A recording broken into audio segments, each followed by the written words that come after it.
Hi everyone and welcome to this new tutorial. I'm down here at the Rhine River at Cologne, which is in the western part of Germany, and I'm here together with my Canon camera, now it's overexposed, to show you how to take a time lapse using your Canon camera. Most Canon cameras will have this feature included, and it's a really nice one since you don't need to do anything in post, since the camera gives you already a time-lapse movie and you don't need to merge any photos together. The first thing you should get is a tripod. It doesn't matter if it's a small tripod or large one like this one here.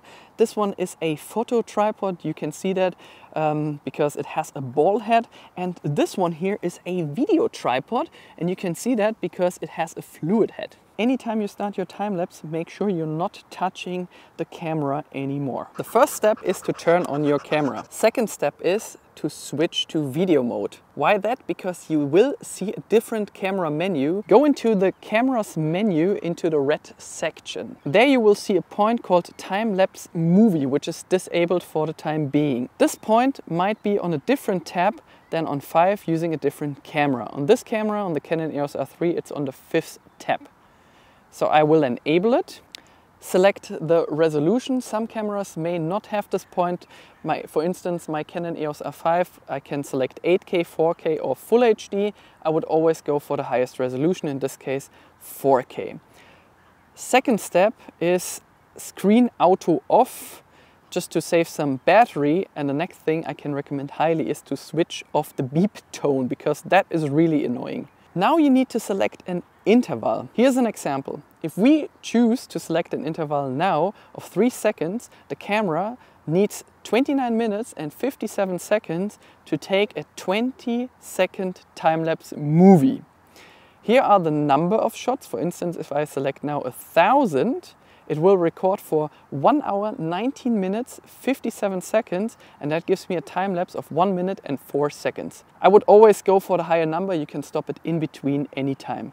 Then it depends on what you're taking a time lapse of. If you do something that happens really quick, for instance, cooking or putting all together the ingredients, take a short interval of, let's say, 3 seconds or something.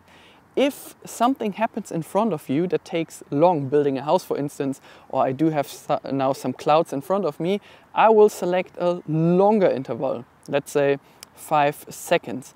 And by doing that, the camera needs 2 hours, 13 minutes, 15 seconds to get a time lapse of 1 minute and 4 seconds.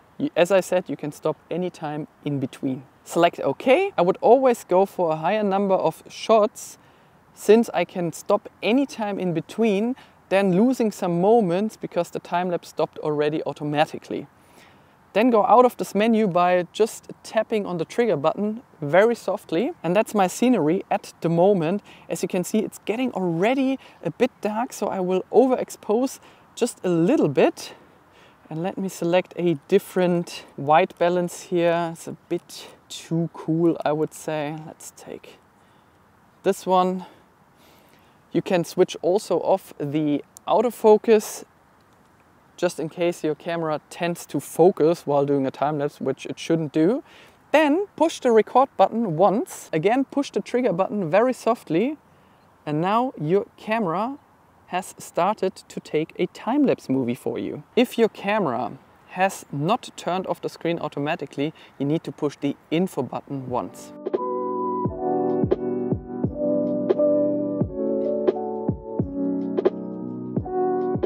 Make sure you charge your batteries or your camera before doing a time lapse, because you don't want to have an interruption in between just because you run out of battery. If you want to quit the time lapse before it's actually done, make sure to press the trigger button or the record button to stop it. So, and that's how it looks like. By the way, I noticed something after the last firmware update of my Canon EOS R5, that I was restricted in the past to 1/8 of a second. Now I can expose during a time lapse up to 30 seconds, which is nice, and this feature is not going to be used by myself. However, I just wanted to show you that it's now possible if you do anything during the night and night time lapse of the sky or anything like this. Apart from that, if this video was too long for you, there is a different version on my TikTok channel and on YouTube Shorts. And if you have any further questions, leave a comment below. See you next time und tschüss.